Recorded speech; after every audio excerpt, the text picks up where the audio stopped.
Hello student, welcome back to Visap Academy online classes.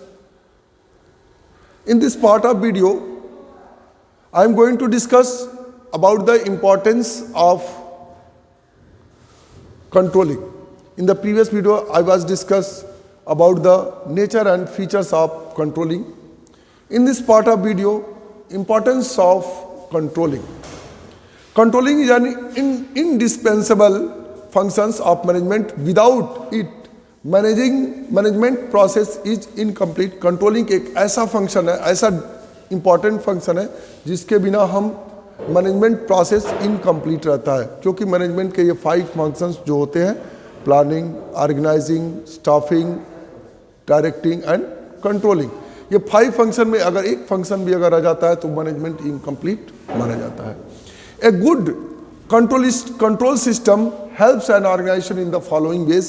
एक good जो control system होता है वो विभिन्न तरीकों से ऑर्गेनाइजेशन को हेल्प करता है. पहला है अकम्प्लिशिंग ऑर्गेनाइजेशनल गोल. ये आपके ऑर्गेनाइजेशनल गोल्स को कंप्लीट करने में हेल्प करता है. Controlling is a goal oriented process. You know in the past explanation, it is through controlling that managers ensure the execution of plans. यानी कि इससे मैनेजर्स जो होता है वो प्लान्स को एग्जीक्यूट करने में इंश्योर रहता है and the attainment of goals, और गोल्स को फिक्स करने में भी उसका हेल्प होता है. ठीक है. In the absence of control activities may not be carried out according to the plans. यानी कि कंट्रोलिंग के बिना हम प्लान को एग्जीक्यूट क्या, हम उसके अकॉर्डिंग उसको चल भी नहीं सकते हैं. एंड द टारगेट्स में बी मिस्ड, और हम जो टारगेट फिक्स किए रहते हैं प्लानिंग के थ्रू वो टारगेट हम मिस कर सकते हैं, यानी कि वो टारगेट हम कंप्लीट नहीं कर सकते हैं. There may be delay in completing the assigned task and the desired result may not be accomplished. और इस तरह से हम जो डिजायर्ड टारगेट है वो हम इसको कंप्लीट नहीं कर सकते, क्योंकि असाइन टास्क ही हमारा कंप्लीट नहीं रहता है. Control keeps constant watch over performance so that mistakes are immediately detected. Controlling क्या करता है, बराबर हम उसके परफॉर्मेंस को चेक करते रहते हैं. जो वर्कर्स होते हैं उसके परफॉर्मेंस को चेक करते रहते हैं टाइम टू टाइम, और इस टाइम टू टाइम चेक करने से जो भी उसमें डेविएशंस होते हैं वो तुरंत डिटेक्ट हो जाता है. जो भी मिस्टेक्स होते हैं तुरंत सामने आ जाती हैं और उसको हम तुरंत दूर करने का प्रयास करते हैं. इससे हमारा टाइमली जो हमारा स्टैंडर्ड है, जो क्वालिटी है वो मेंटेन रहती है परफॉर्मेंस की. So that mistakes are immediately detected and corrected it, और तुरंत उसको क्या कर देते हैं, हम ठीक कर लेते हैं, करेक्ट कर लेते हैं. लाइक ए ट्रैफिक सिग्नल, एकदम ट्रैफिक सिग्नल की तरह से है. Controlling guides the organization and keeps it on the right track so that organization goals are achieve. यानी कि कंट्रोलिंग से हम पता चलता है कि जो भी चीज़ें चल रही हैं वो एक्चुअल परफॉर्मेंस के अकॉर्डिंग चल रही है कि नहीं चल रही है, राइट ट्रैक पर चल रही है कि नहीं चल रही है. तो इस तरह से वो ट्रैफिक कंट्रोलिंग सिस्टम की तरह से भी हम इसको कंट्रोल करते हैं. सेकेंड चीज़ है जजिंग एक्यूरेसी ऑफ स्टैंडर्ड. हम जो स्टैंडर्ड की एक्यूरेसी है, जो सत्यता है, उसको भी हम क्या करते हैं, जांच करते हैं. ठीक है. पहला क्या है कि controlling helps in judging accuracy of standard. जो हम क्वालिटी, चूंकि हम जो हमारा कंट्रोलिंग प्रोसेस होता है उस कंट्रोलिंग प्रोसेस में सबसे पहला जो आपका स्टेप होता है वो होता है कि फिक्सिंग ऑफ स्टैंडर्ड. यानी कि जो वर्क का स्टैंडर्ड है, गुड्स की जो स्टैंडर्ड है, क्वालिटी है, हम उसका पहले फिक्सेशन करते हैं.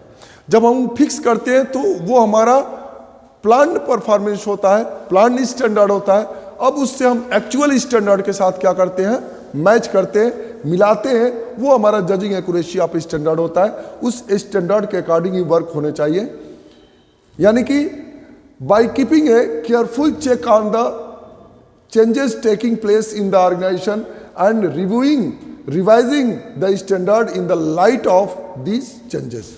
जो भी चेंजेस हम किए उसके अकॉर्डिंग हम उसको चेक करते हैं. नेक्स्ट है आपका making efficient use of resources. हम जो भी रिसोर्सेज है उसका एक इफिशियंट यूज करने के लिए भी हम इस कंट्रोलिंग का हेल्प लेते हैं. Controlling secures best possible use of resources. Controlling होता है तो जहाँ पे गलतियाँ होती है, गलत तरीके से अगर उसका यूटिलाइजेशन होता है तो हम उसको तुरंत वहाँ पे स्टॉप करते हैं और उसको उस प्रोसेस को तुरंत चेंज करने के लिए करते हैं। इससे हमारा जो रिसोर्सेज है वो वेस्टेज ऑफ रिसोर्सेज नहीं होता है, रिसोर्सेज वेस्ट नहीं होते हैं और उसका क्या होता है, इफिशियंट यूज होता है, इफेक्टिवली उसका यूज होता है। Controlling secures best possible use of resources, it ensure that work is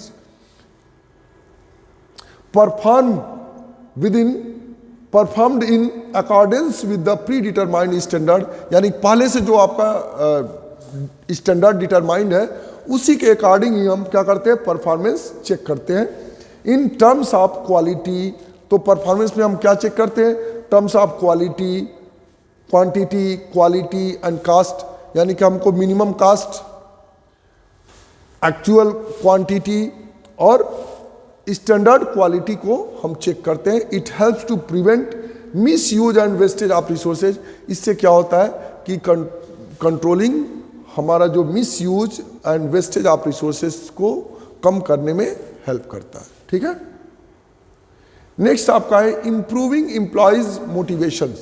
employees के मोटिवेशन को भी इंप्रूव करता है, क्योंकि वो जो गलतियां करते हैं उस गलतियों में तुरंत सुधार हो जाता है। इससे उनको पता चलता है कि क्या मैंने गलतियां अपने काम में किया है।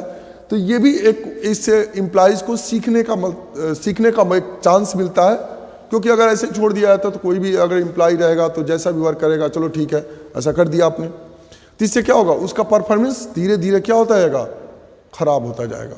और जब परफॉर्मेंस उसका खराब हो गया तो वो ऑर्गेनाइजेशन का ग्रोथ होना पॉसिबल नहीं है, क्योंकि वहाँ पे एक इफिशियंट एम्प्लॉयज़ की ज़रूरत है जो कि इफिशियंट एम्प्लॉय है नहीं। इससे एम्प्लॉयज़ का मोटिवेशन भी होता है और एम्प्लॉयज़ इफिशियंट भी बनता है इससे। Controlling provides performance standard for all types of employees in the organisation, so employees know well in advance what they accepted or what they are expected to do and what are the standards of the performance on the basis of which their performance will be judged। यानी कि वो ये जान जाता है कि वास्तव में वो पहले ही जान जाता है कि उसको वास्तव में उससे क्या एक्सपेक्टेशन है, ऑर्गेनाइजेशन को, कंपनी को उससे क्या एक्सपेक्टेशन है और उसका जो स्टैंडर्ड है, जो परफॉर्मेंस चेक किया जाना है उसका स्टैंडर्ड क्या है, जिसके बेसिस पे उसका एक्चुअल परफॉर्मेंस चेक किया जाएगा। तो ये पहले ही पता होने से जिस पर जज किया जाना है, it motivates them and help them to give better performance. और ये चीज़ें जानने के बाद वो उसी तरीके से वर्क करता है जिस तरीके से कि वो उसका स्टैंडर्ड जो एक्चुअल परफॉर्मेंस है वो उसके स्टैंडर्ड परफॉर्मेंस से क्या हो, मैच हो, जिससे कि उसकी क्वालिटी अच्छी हो। तो give better performance and earn the rewards. और जब वो उसकी क्वालिटी, गुड्स का स्टैंडर्ड, उसका एक्चुअल स्टैंडर्ड, एक्चुअल परफॉर्मेंस उसका प्लान परफॉर्मेंस के साथ अच्छा मैच करता है तो इसका मतलब उसको रिवार्ड मिलेगा। तो यहां पे how is the producing going on, कैसे प्रोड्यूसिंग चल रहा है। तो कहता है कि sir the production of all the workers has to deviation of 10 to 20 units per day. अब ये प्रोडक्शन मैनेजर को या इन्फॉर्म करता है या प्रोडक्शन यूनिट के हेड को इन्फॉर्म करता है कि पर डे 10 to 20 यूनिट्स का डेविएशन हो रहा है, यानी कि 10 to 20 यूनिट्स या तो कम हो रहे हैं, कम प्रोडक्शन हो रहा है या अधिक हो रहा है। Okay, then reduce the standard production by 15 units. इससे क्या होता है कि जो स्टैंडर्ड यूनिट उसने फिक्स किया था उसके स्टैंडर्ड यूनिट्स को क्या करता है, घटा देता है। सपोज करिए 10 to 20 यूनिट्स डेविएशन हो रहा है, यानी बढ़ रहा है वो, यानी बढ़ रहा है तो उसने 15 यूनिट्स क्या कर दिया, घटा दिया। अब 15 यूनिट्स घटाने से क्या होगा, जो बढ़ रहा था वो लेवल में आ जाएगा। इस तरह से डिसीजंस लेते हैं। नेक्स्ट आपका इंश्योरिंग ऑर्डर एंड डिसिप्लिन। चूंकि यहाँ पे प्लान परफॉर्मेंस एक्चुअल परफॉर्मेंस के साथ मैच किया जाता है, जज किया जाता है, उसकी एक्यूरेसी जज की जाती है। तो controlling ensures order and discipline in the organisation. अपने आप में ये डिसिप्लिन, क्योंकि सबको पता रहता है कि मुझे क्या करना है और किस तरीके से करना है। मुझे अगर ऐसे करूँगा तो मुझे पनिशमेंट मिल सकता है या मैं डिवार्ड हो सकता हूँ, अगर ऐसे करता हूँ तो मुझे रिवार्ड मिलेगा। इस तरह से it keeps a close and continue check on the activities of employees to minimise undesirable activities. यानी कि इस तरह से जो यदा कदा अगर कोई एम्प्लॉइज अगर इस तरह की हरकतें करता है तो वो तुरंत उसके एक्टिविटी को चेक किया जाता है। तो टाइम टू टाइम उनके एक्टिविटीज को चेक करने से जो डेविएशंस होते हैं वो धीरे धीरे, जो फॉल्ट्स होते हैं वो धीरे धीरे कम होते जाते हैं। सच है डिसऑनेस्टी, थेफ्ट, फ्रॉड, करप्शन, और इस तरह के जो आपके डिसऑनेस्टी है, बेईमानी है, वो कम हो जाती है टाइम टू टाइम चेक करने से।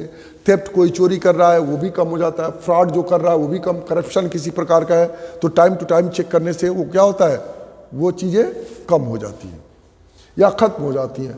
नेक्स्ट है आपका फैसिलिटेटिंग कोऑर्डिनेशन इन एक्शन, और इससे क्या होता है कि आपस में कोऑर्डिनेशन भी डेवलप होता है। The controlling functions lays down performance standard for each department, क्योंकि हर एक डिपार्टमेंट का एक एक्चुअल परफॉर्मेंस स्टैंडर्ड फिक्स किया जाता है। And employee which are well coordinated with one another, और सब एक दूसरे से वेल कोऑर्डिनेटेड होते हैं क्योंकि उनको मालूम है कि ये हमारा डिपार्टमेंट की बात है, हमारे डिपार्टमेंट का ये स्टैंडर्ड है, इसको हमको मेंटेन करना है। Thereby helping in achieving better coordination in the organisation, इसलिए उस अपने डिपार्टमेंट के वर्क को वो अच्छी तरीके से कंप्लीट करने के लिए क्या करते हैं, एक दूसरे का कोऑपरेशन भी करते हैं। तो ये हमारा क्या हो गया, importance of controlling. Thank you. Have a nice day. If you have any confusion, you can ask questions on WhatsApp group or Google Classroom.